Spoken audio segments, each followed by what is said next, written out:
Hello, everybody. Welcome back to the big stage. Thank you for joining us at Hubbard Broadcasting Day in Dan Patch Park at the Minnesota State Fair. Hubbard Broadcasting is hosting shows throughout the day from our brands KS95, My Talk 107, the Tom Bernard Podcast, and these fine folks, some of them from Score North with special guests. We also have our friends KSTP TV here. They're literally right over to your left. A big thank you to our Hubbard Day partners spread out in the park today. They are the 2026 World Junior Hockey Championship, which is coming to the Twin Cities this winter. More on that in mere moments.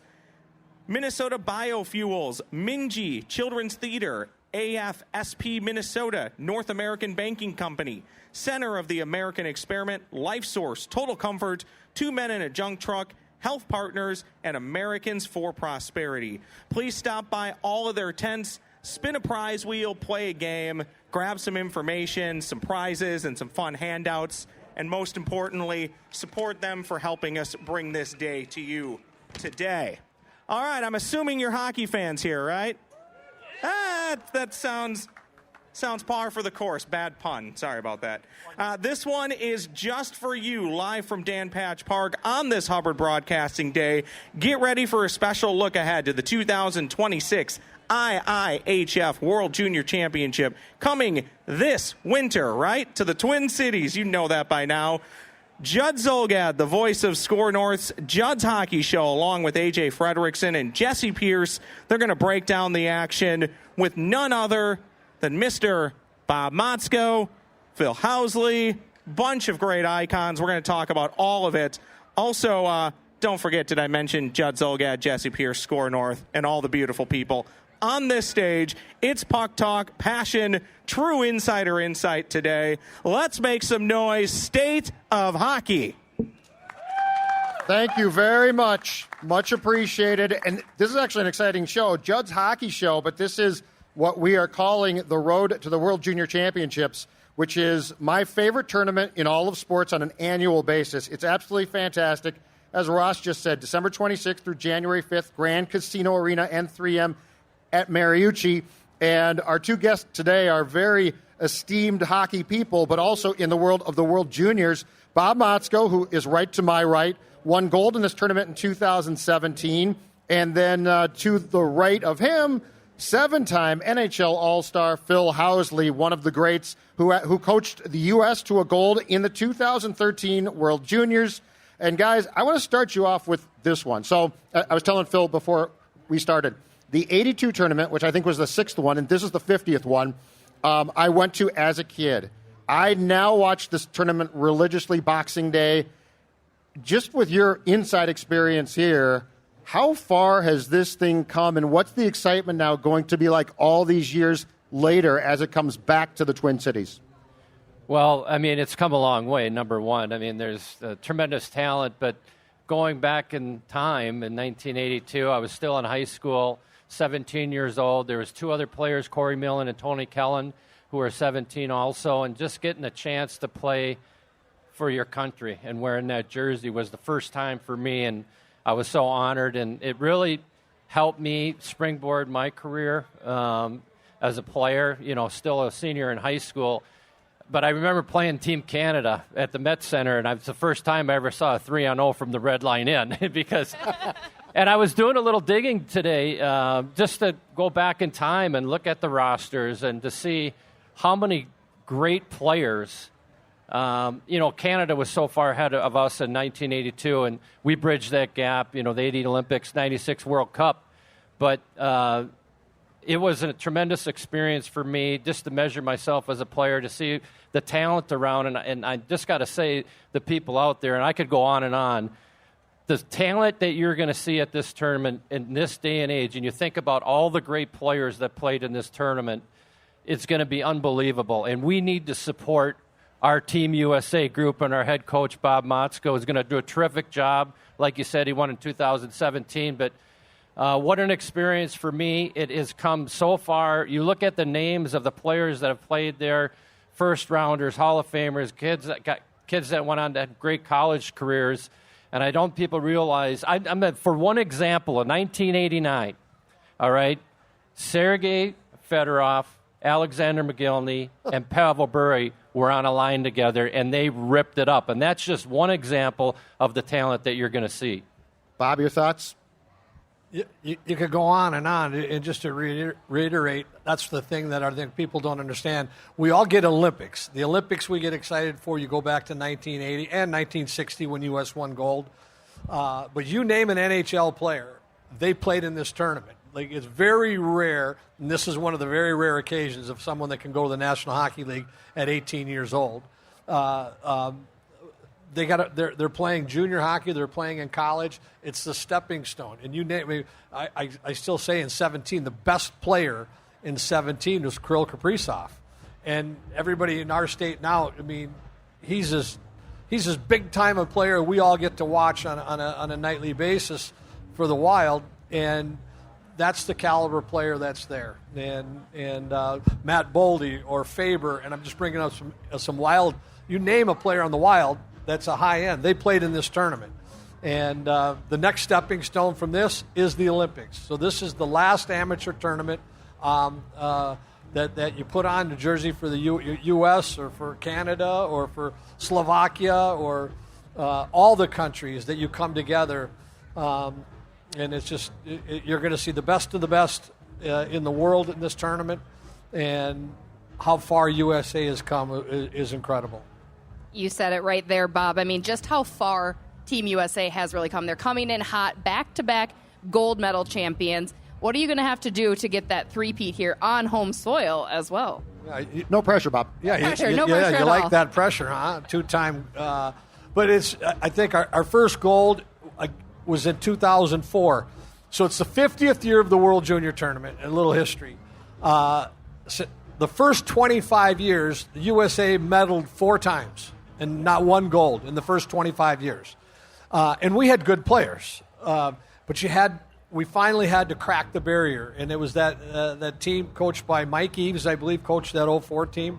1 gold medal. We have now won 7 gold medals since 2004. 2 bronze and a handful of bronze in there. And now the expectations, and it's not just in our own country, but the expectations in the world is the U.S. is competing for the top spot. So you're at the mercy of all of us as we coach this team. You're at the mercy of the talent pool of that age right now, and to stay healthy, because we'll be watching. We just had camp this summer here in the Twin Cities, and we had a bunch of guys banged up, but they're going to be healthy by the start of the season. And we watched the players, this player pool, probably break it down about 40, 45 guys that we're going to watch up and through December. Bring the guys together for. We'll be in Duluth to start. The 10 teams that are coming in will be spread around Mankato, Duluth, Rochester. What's the other one? We got one more. Bemidji. And we all have camps, these little satellite camps, and we'll play exhibition games in rinks around the state to bring excitement to the tournament. Then we'll all come in the day after Christmas, and the tournament will start on the 26th. But we'll be in Duluth for our tournament. No pressure, Bob. I mean, back-to-back would be incredible. And to have you coaching the team, it would mean a lot to Minnesota in general. But, I was taught in 13 when we went to Ufa, Russia. And one of the big guys in USA Hockey, Lou Vero, who is a big proponent for me, he called me and he said, because the format's changed, back in the day in 82, and I don't know when they changed it to the 2-pool and the semi and the playoffs, or the quarter, semi, and the playoffs, he just told me you just have to win the right games. You have to get to the quarter, and anything's possible. And, I think our guys, we've come such a long way. The expectation Bob was talking about, maybe a little pressure, but it's going to be great to have them in Minnesota to be able to support Team USA. And being in Minnesota, can you guys talk about maybe, rather than going to Vancouver or Helsinki and being on the road and not having to have that kind of backing despite having fans travel, now you're in Minnesota and both of you having such deep roots here. What's it going to mean to kind of be playing in front of that Minnesota hometown crowd for each and every game? The building is going to be packed. You have USA red, white, and blue throughout the stands. Well, you're going to hear Team USA. Team USA. It's going to be incredible. I know when we were in Ufa, Russia, in that kind of environment, we had each other. We could stick together, because because all we had was each other. But being here and the people that are going to support Team USA is going to be incredible. It's going to be a great vibe. Minnesota's going to be proud. They're going to do a great job for the World Junior Championships. The big thing that I would add is I believe I'm right on this stat. We've won 3 gold medals in Canada, and in 2017 we won in Montreal. Yes. There's no pressure when you're in Montreal because it was 20,000 people. The atmosphere was incredible, but it was entirely, except for a little section of parents wearing red, white, and blue who could only get tickets, and maybe 50 fans of red, white, and blue. It was red and black. And it was kind of us versus the world. So sometimes as an athlete and as a coach, you kind of enjoy that.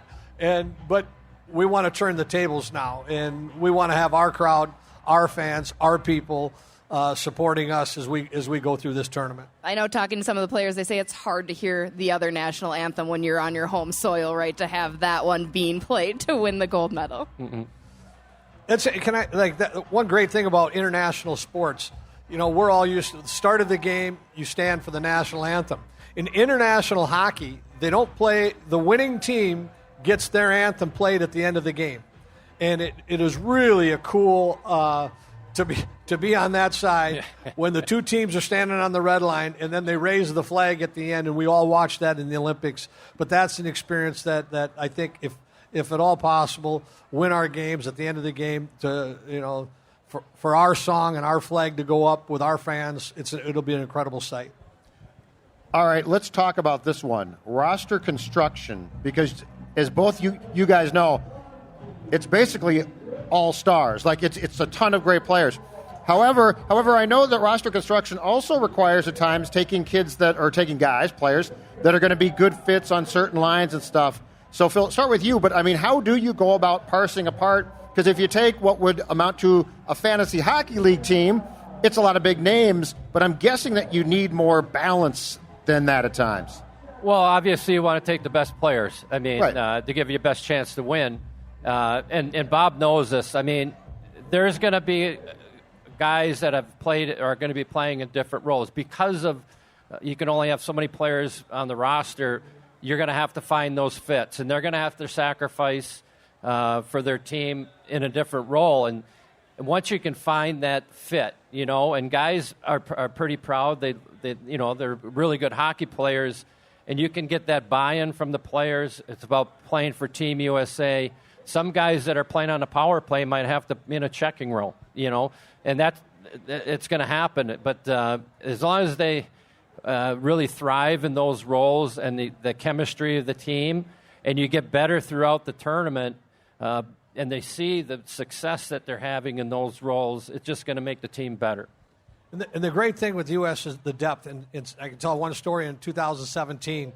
So they ask you to be the coach, and you get your staff together long before it's around April. And the first thing you do is you start looking up the roster of the players that you're going to have at your disposal.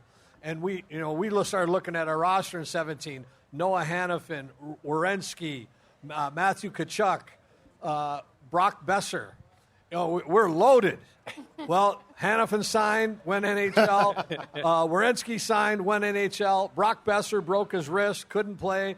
Matthew Tkachuk signed. And then, so by the time we got to the end of the summer, we were scared to death. Like, all of our best players were just like our college teams, were taken off to the pros. But then the depth of our players in our country pulled through. And, Jack Ashan, right here from Burnsville, made our team. He's playing up at St. Cloud State, got on our team. There are a handful of guys that at the start of the process probably weren't even consideration to make the team. And that's why you have to trust the process. And we're going to lose some players between now and when we get to the tournament. Injuries are just a part of it. But USA Hockey is really the depth of our country right now is incredible, and the depth we have in the state of Minnesota is incredible, and we're going to have to rely on that because we will take some hits to our roster. Yeah, I mean, to that point, Bob, just how incredible, and Phil as well, to see where USA Hockey has come and how much they've grown. That depth is there. Like you mentioned, the expectations are risen. Before, in some of these international tournaments, you're hoping just to medal. Now it's gold medal or bust. It's really risen the bar a little bit, and it's been incredible to see. So both of you, what would you say to that? Well, I just on a sort of like of a professional level, you know, when we won the Olympic gold medal in 1980, that really put us on the map. And then we found our way until a 96 World Cup. That was another stamp. And then not too far from that, the 2004 team won a gold medal at the World Junior Championship. There were some years in there in a gap, and then we won in 10 and 13 and 17. So now that bridge has been closed a little bit amongst the other powerhouses, especially Canada in this World Junior Tournament. And now you're seeing the expectation. Like, who would ever thought that we would have had that in the early 80s and even in the 90s? You know, we had to find our way through that, but I think those two proponents really got kids excited about wearing the jersey, the Team USA jersey, and I think you see right now the success that Team USA hockey in the world in general, in all aspects and levels, has really, like, we're one of the powerhouses now, which is really exciting for me to say that Team USA is right, you know, we're right there with everybody else, especially Team Canada. And Bob, Four Nations certainly added a little bit of fuel to that fire, too, this past winter. There's no question. The Tkachuk brothers kind of brought it to a new level. Yeah, you can't fight in your tournament. That's the difference. Yeah, it's the first thing we told our players at camp. This is like, there's a couple stories with this. One, the American players right now are not intimidated anymore. And when they put the jersey on, they'll look straight across at Canada or whoever we're going to play, and it's game on. And we all saw it on full display with the Four Nations tournament with the Tkachuk brothers. But they followed their dad. If anyone wants to YouTube one of the greatest victories, we all think 1980, which is incredible. But YouTube the 1996 World Cup and watch the documentary of that group of guys. Bill Guerin was on that team, and Keith Tkachuk. Keith, and we tease Keith now, his two boys. Keith they played Canada 3 times. Keith only finished 1 game. Okay, he got tossed out of the other 2, and full true story on that. But not just, you know, and I'll elaborate too. We just won the Hlinka, which is our 17th. We knocked Canada off in the semifinals, and then we beat, I think, Sweden for gold, if I'm correct on that. Our women are consistently playing for gold medal now. And our World 18, we took bronze this year, but we've taken gold many times. It's in our DNA makeup right now at all levels. Our sled hockey, I don't think they've ever not won. Oh, yeah. And USA Hockey will come out with the full sled of stats that what's happening in our country right now with our sport. Couldn't be at a better place. But it was guys like this that paved the way in the early days. When you're on the bench now with these players, there is zero intimidation. And it's special to have that. And Phil, you mentioned something about, you know, getting the kids are suddenly excited about wearing that Team USA jersey, but also the kids on the roster are just kids. Like, these are young guys.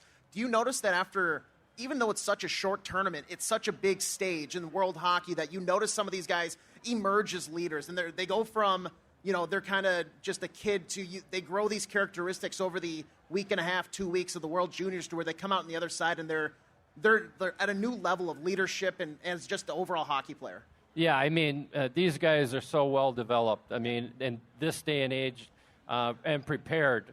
And it's funny because you look at where Bob was, and I was in the same seat in 2013 where you have your evaluation camp, and you're seeing 40-plus kids, and you're looking at, you have an idea, you know, your team, your coaches, your evaluators all have great input, but even when they leave that evaluation camp until December, you see a huge improvement of players. You know, it's incredible, especially the bigger guys that take a little bit longer to get moving, and then some of the other skilled players refine their skills. So even from that point right now, and when they go to their respective schools, the junior teams, or wherever they're going to play, they're going to improve. You know, they're young, they're developing even still, and you're going to see a vast improvement until the tournament starts. Bob, speaking of that, how much can kids, because, it starts with the camp that you guys just held, but how much can a player change your thoughts about him from here until decisions are made, just as far as what they show you once the season starts? And how many Gophers are we going to be looking at on this roster? Well, I'll speak for him. As many as he can get in there. No. There's going to be a couple, I think. We'll have a few. I mean, I think we had 5 a couple of years ago, and it all depends on, it's age 20 and under. That's usually the 06s and 07s right now. In hockey talk, you talk to any mom, how old's your kid? Well, he's an 06. He's an 07. They never say the age if you're a hockey fan. So we got we have to trust the evaluation process. In the summer, maybe we have 9 returning players on this team, and I'm sure Phil had the same. And pretty much, that group's got the best chance to be back on the team. They won gold a year ago, really respected themselves well at the camp. Who's going to emerge? Who are going to be the new players? And there were some guys that had, if they might have had a terrible camp, and trust me, it happens. It's summer. We have to park it. In no way did that player not make the team. It really is going to matter. The ultimate is what they're going to do October, November. They need to get back with their coaches, whatever school they're at, their coaching staff. They need to get coached up. They need to get better game shape. It's just it kind of gives us a feel in the summer from an evaluation standpoint of pointing our arrow in a certain direction. And knock on wood, it's about staying healthy with your group right now. And we had a handful of guys that weren't able to participate this summer because of injuries, but they're all going to be back starting in October here. And we trust the process and to follow what they're going to do October. John Van Beesbrook is the general manager. The great Jim Johansson was both of our general managers back in our years. Who we unfortunately lost from Rochester, Minnesota, one of the greatest of all time. Yeah. And so their department does the lion's share of the scouting. Our department, the coaches, we're watching on video. Of course, we're watching our players and the players we play against. And then we'll bring, I would say, maybe 28, 29 guys to camp in December. We'll work on that number. And then, unfortunately, you have to send a few guys home, because your roster is expanded. I think it's down to 24 guys that we'll have to have by the time we break Duluth. And just to give a coaching perspective, when you bring in those 40 guys for the summer evaluation, you're starting to plant seeds in their heads, what our vision is, how we want to play. So when they come back in December, they sort of have an idea what kind of direction this team needs to go and what our trademarks are.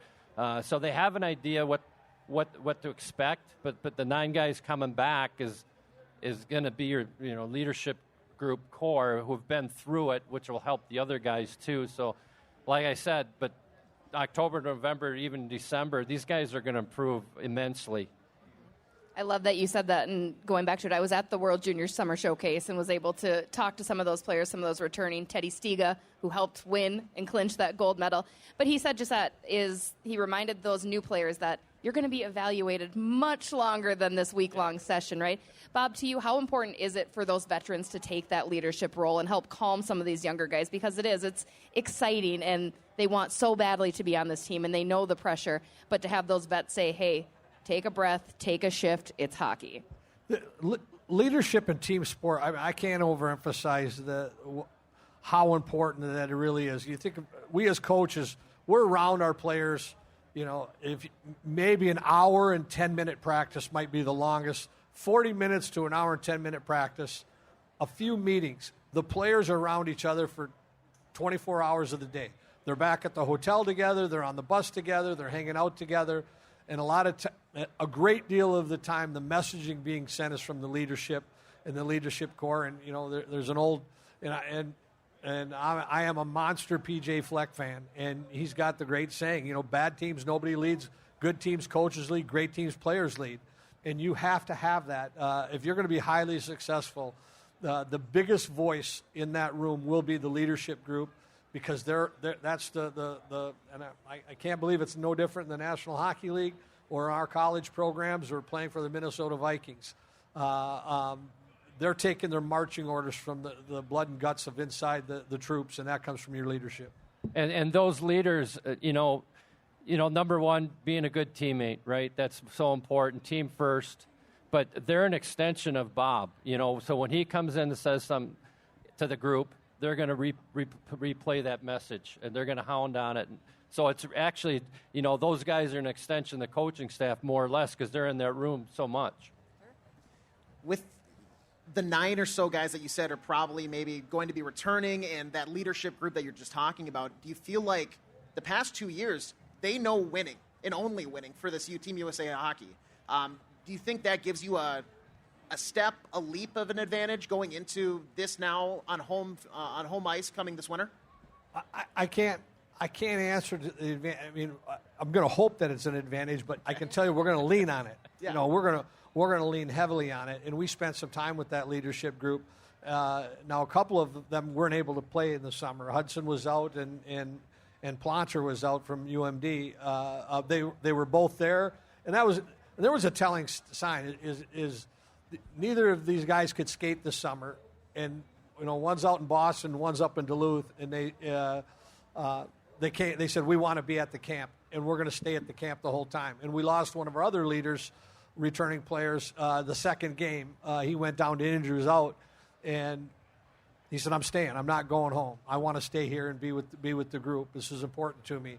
And that's, I think, part of what we're all inheriting now with USA Hockey, how important it is to these young kids that even the injured ones stuck around, wanted to be around the guys, sending the message and be with the group. And I thought that was a great sign. Yeah, that's music to a coach's ear. I mean, really, because they're so integrated with the group that they want to be a part of it. And, that says a lot about who they are as people and teammates. Again, we're talking to Bob Motzko and Phil Housley about the World Junior Championships coming to what's going to be Grand Casino Arena. Have to remember that. And 3M at Mariucci, December 26th through January 5th. For ticket information, worldjuniorsmn26.com. That's worldjuniorsmn at 26.com. Bob, what is it like to go back to the core players who come back as well? What don't the kids who are excited to play in this but have never experienced it, what don't they realize about what this intensity is, this quality is? Because they play big-time hockey, but just what's this step for this tournament? Well, the hockey players now follow this tournament. Like, you're following it years before they even have the opportunity to play on it. It's just getting built up now in our fan culture. But in the player pool of our country, every player, they follow this like the Olympics. I mean, there's not a TV that's turned off that, starting on the 26th of December, where these kids, when they were younger, 2 and 3 years prior, them even having the opportunity to play on this team, have followed it.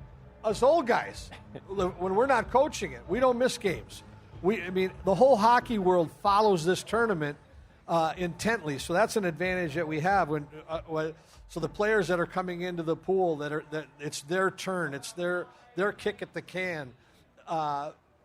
There's really not a message from us. They want to be on it. They're walking on fire to get on this team and to do anything they can, and that's just another attributes to what's happened in our country and how this tournament is growing. We need it to grow with our fans now to understand. And Canada will travel to this thing. The European, there are going to be fans from all over the world. They're going to come into Minnesota, and you're going to see their flags all over, St. Paul and in Minneapolis. We got into that. There'll be 5 teams at the not XL anymore. It's Grand Casino Arena, but you're still correct. It's still the XL until like September something. All right, so you're on safe ground. I just gotta say something about that, because even playing in the NHL, right, and all the Europeans that you played with, they're plugged in. It's bragging rights. This tournament is so cool for each country that's going to be represented, right? Obviously, we're talking about Team USA and having it in such a hockey hotbed and state of hockey in Minnesota, but those guys are plugged in, believe me. Any guy that played for their country, they're watching this tournament. Well, and it's funny, you have teammates that might be on the same college team, the same junior team, who are going against each other, too. I know at the summer showcase there was some chirping, and you were like, is that going to be okay when you get back to your respective teams? I know we touched on it a little bit earlier for both of you guys, but Minnesota's going to knock this out of the park. There's no question. We are the state of hockey, but even just the facilities. Talk a little bit about how great it is at the U of M where some of the tournament will be played down there, too. I know at the showcase, Bob, you had mentioned some of the players walked in and were just in awe of that. And then, obviously, Grand Casino Arena is going to be incredible as well. There'll be two venues for the tournament. There's two pools of play. Team USA will be at Grand Casino Arena. Yep, you got it. You nailed it. Casino. It's going to take a long time. Yes, it is. For some of us, for all of us folks, to make the switch over to that. But so 5 of us will be over there. I know Finland and Canada. Finland won the bracket last year. They'll be at Mariucci Arena, and you play a round robin throughout your bracket for the first part of the tournament. Then you play the quarterfinals, and Phil alluded to it. There's no game that'll have me or any coach more stressed out than the quarterfinal game. If you lose the quarterfinal game, you go home. Yeah. If you win it, you're on to the medal round, and that is the game where. In 2014, I was an assistant coach, and we were in Malmö, Sweden, and we were playing great. We were up 3-1 on the Russians, and I hope there's no officials out there, but we got absolutely screwed by the officials on a call, and to go down 1, and then so we're playing on the back rink, not the main rink in Malmö, and our big defenseman, killing the penalty, sent the puck, iced it, and it nicked the glass on the way out. We all saw it, and the ref goes, no, it didn't touch the glass. So we went down 2 men. Oh. And, of course, Russia scored. Within the next 3 minutes, we were down 2 men again, and Russia tied the game. And we got sent home, and it was like the most incredible feeling because our team was so close. We were playing so well, and just like that, you're getting a slip from USA Hockey on your flight home the next day. And it was crushing. And then we both got to relive the other part of it, We gutted out our semifinal game. How was your semifinal game? Well, ours, we played Team Canada, and just going back, this was a huge game for us. You got Nathan McKinnon. There was like 17 first-round draft picks, and we came out storming, and we beat them 5-1. It was the most lopsided victory. Canada was in the quarterfinals? Semis. Oh, in the semis. Yeah, we moved to the semis. We beat the Czechs 7-0, and our team was just getting better, right? We lost to Canada, and we lost to Russia in the preliminary, but we won some games, got in the quarters, beat the Czechs 7-0, and then we had to face Team Canada.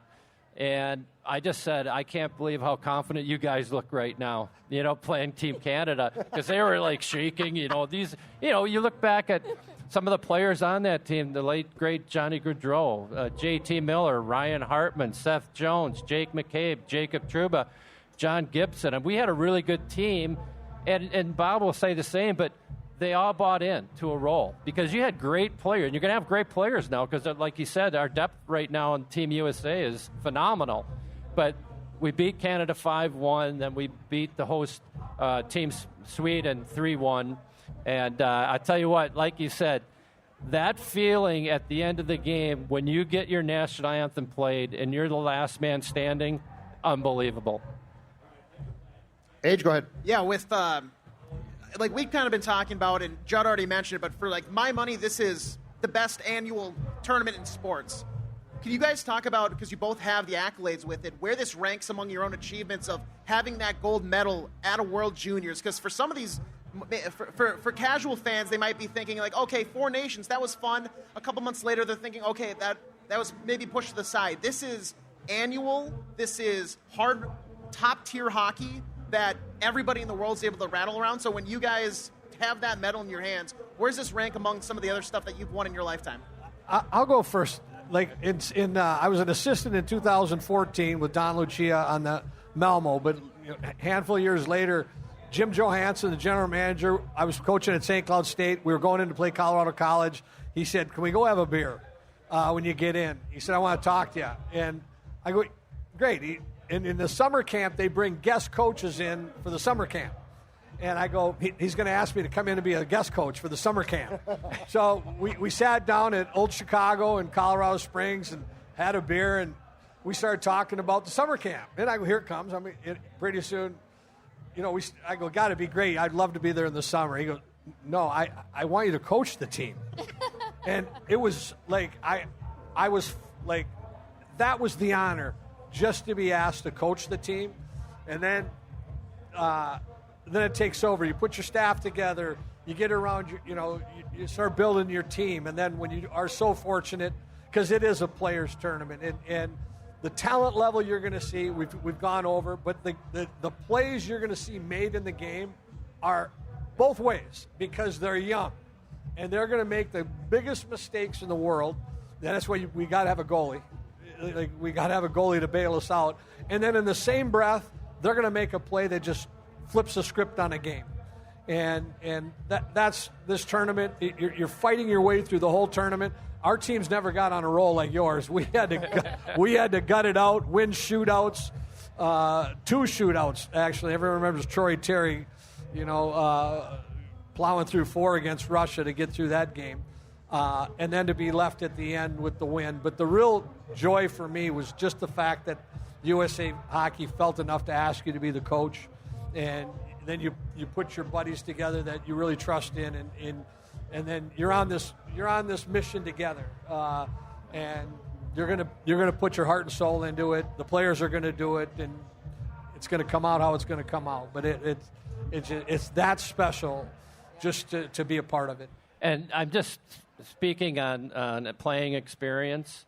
In '82, I was 17 years old. I didn't know what was going on. It was very early in my career. I was still in high school, and then playing in the '96 World Cup, and then the '02 Olympics where we got silver medal, lost to Canada. But my most fulfilling experiences were coaching, because, coaching the World Juniors in '07, that was the time when we played in Sweden, and, we had a semi-game against Team Canada. It was the 7-player shootout, and back then, and it might be true today, you had to pick your first 3 players, and then after that, you could pick anybody, could keep going. And we had Patrick Kane, get out there. And they had Jonathan Taves. He went out there. They wanted a shootout. But, we won the bronze medal against Sweden in '07, won the bronze against 2011 against Sweden again. Then we won gold in UFA.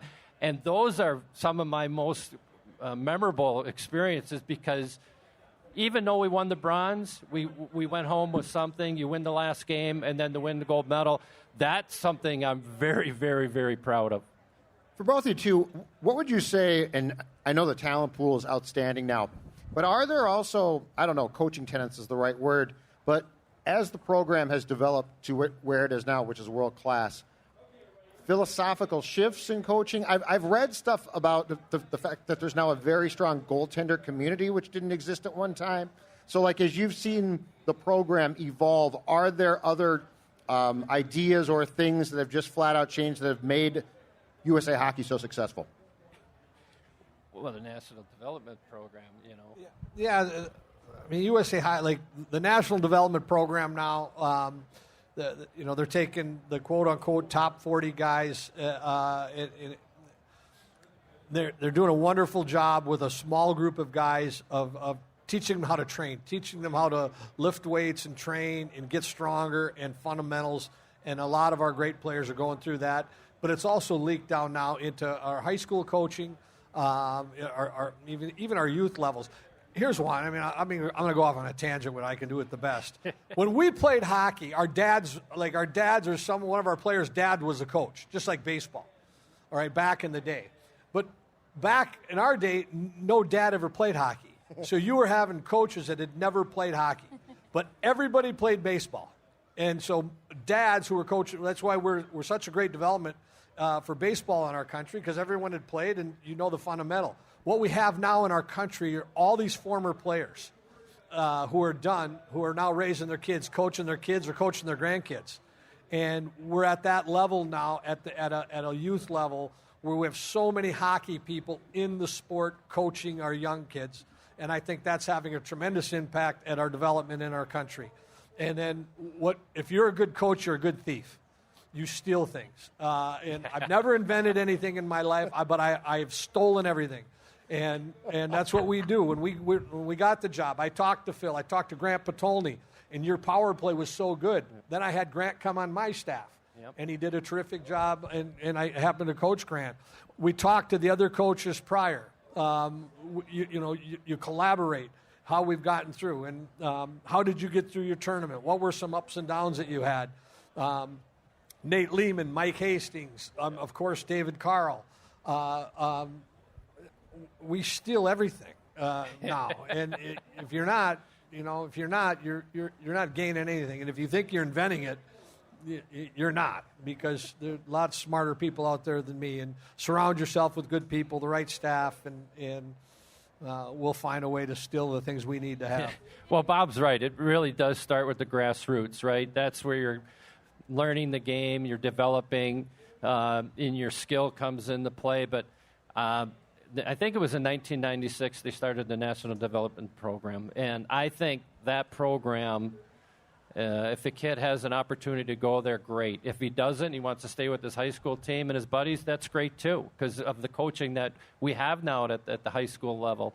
You look at Matt Cullen with Moorhead, or even Greg Zander with Stillwater. I mean, these are great, and Thomas Vanek, assistant coach. I mean, these are knowledgeable people that have played the game at the highest level, and just trying to develop kids. And these kids get so much better faster because they're getting ahead of the game, through systems and practices. But that development program has done such a great job developing young players, and it's evolved where, wow, look at the players that are coming in. Either they got NCAA scholarship or they're drafted in the first round. So it says a lot about Team USA hockey and what they started at that level.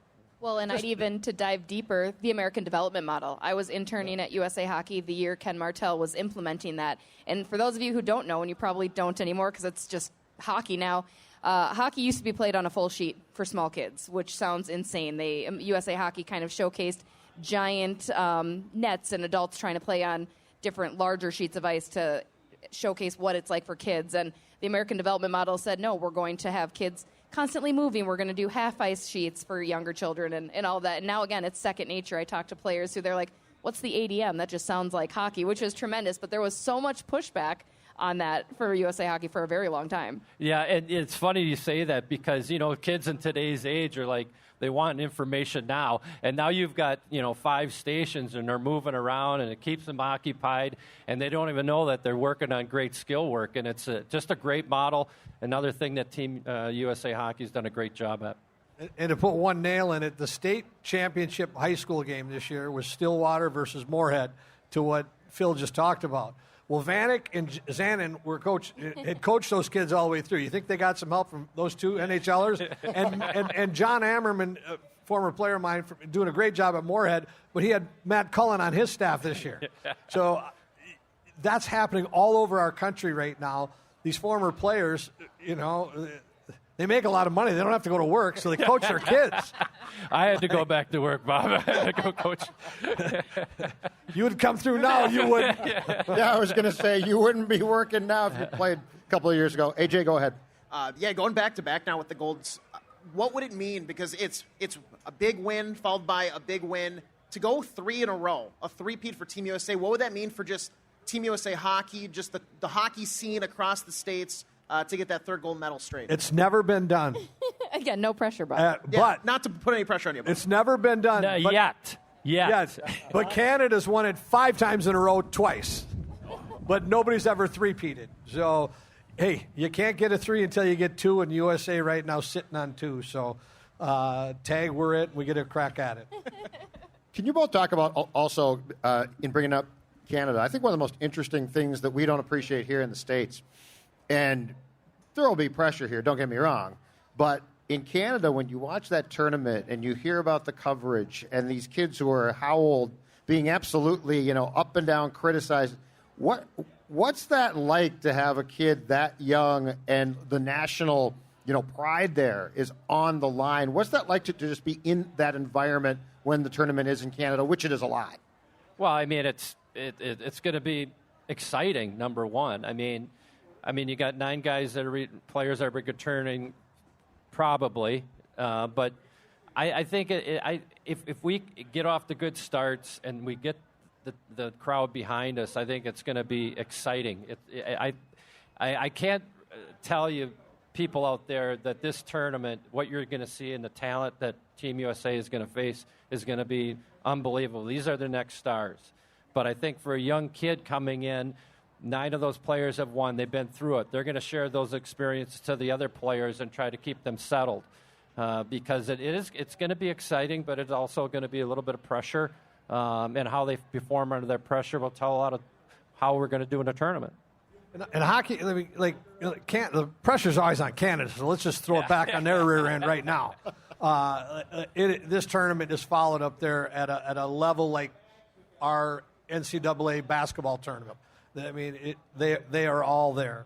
Our players, how do I want to word this? They understand the pressure that's down with them. But the excitement of our fan building, because they've all been up to Canada. That's one thing. Our two countries play each other all the way up now. And there's more pressure on Canada. I think there's going to be more excitement for us this year because we're coming, we only get an opportunity to host this tournament probably every 7 years. Canada gets it like 3 out of every 7 because it brings in the money. Maybe it might be 4 out of 7 if I'm not sure. And then it goes over to Europe. Yeah. So this is it. And if it wasn't here now in Minnesota, when? Like, it's time. We got the Wild are the power of the Wild and their marketing machine. The University of Minnesota is hitting on all cylinders right now with our sports commission here with Minnesota. We've hosted what events? Super Bowl, World Series, Ryder Cup, Final Fours. Yep. Our state knows how to do it. It's just to get it educated. So I think that this is the right time to have this tournament back. We need to keep doing this to spread the word, let our fans know what it's about. And our players are going to pick up on it. I think there's pressure on the Canadian players. There's no question. Because hockey's so – another thing, this tournament used to really be – Russia has not been in the tournament now for a few years until they get straightened out. Canada, U.S. now is up there, Sweden and Finland. But Czechia and Slovakia, we almost lost to Switzerland in 2017 with Nico Hischier. Yeah. And they had a hell of a goalie. Hockey is booming right now across the globe. And I really think it's a global sport now. Jessi, got one more? Yeah, you kind of took the words out of my mouth. It's not just U.S. and Canada. Yes, there are the names that you will probably recognize. Gavin McKenna, it's obviously going to be a big name. But watching Sweden and Finland, again, at that summer showcase, they have a lot of talent there, too, and they are hungry. They're a little feisty, quite a bit of physicality from both of those squads, which was interesting. But you've got wild prospects on those teams, too, that, fans might recognize here locally. But again, great from top to bottom. There is no shortage of talent internationally at this age level. Well, you got, arch rivals, right? You got Canada, U.S., Finland, Sweden. I just got to say, spoken like a true coach, he puts all the pressure on Canada, and I'm all in on that, too. I thought it was genius, actually. Just turned the question right around and said it's still on them. They have 21 first-round draft picks. All the pressure goes on them. Well, and to your point, we will have a lot of people from Canada in the States here drinking our beer and going to games. So it's not like Canada can go sneak away and hide from their fan base. Yeah. All right, gentlemen, thank you so much. Again, it's the World Junior Hockey Championships. Bob Motzko, head coach, previously won gold in 2017. Phil Housley, former National Hockey League great, and also won gold in a tournament that's fantastic. December 26th of this year through January 5th of next year. This, by the way, is the 2026 World Junior Hockey Championships. For ticket information, worldjuniorsmn26.com, worldjuniorsmn26.com. This is the first of the Judd's Hockey Show's Road to the World Junior Championships. We will have more guests. We'll be talking about this in the coming months. Let's give it up for Bob and Phil, please. Outstanding. You've been watching Judd's Hockey Show. Jessi, AJ, we'll see you soon.